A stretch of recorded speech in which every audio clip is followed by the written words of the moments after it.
उमा सुतुम शोक विनाश कार्यक्रम नमामि देवी विघ्नेश्वरा पाद पंकजम विष्णु गुरुदेव महेश्वरा गुरुरे ब्रह्मा गुरुर्विष्णु गुरुदेव महेश्वरा गुरु साक्षात् परब्रह्म तस्मै श्री गुरु चरण कमल या देवी सर्वभूतेषु मातृरूपेण संस्थिता या देवी सर्वभूतेषु मातृरूपेण संस्थिता नमस्तस्यै नमस्तस्यै नमो नमः कातु चिन्हावे मैया देवी शारदा अरे कातु चिन्हावे मैया देवी शारदा कातु चिन्हावे है लाजमा कातु चिन्हावे लाजमा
भैया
जोहार ले लो मोर भैया जाएगी मेरा जय जोहार ले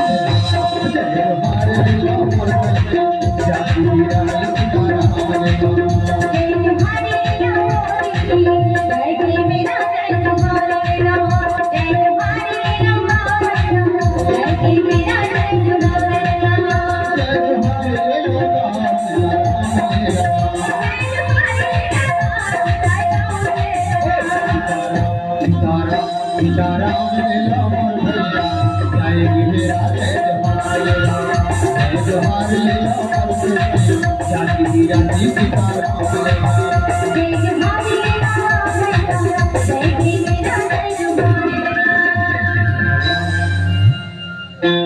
बोल दुर्गे मैया की जय,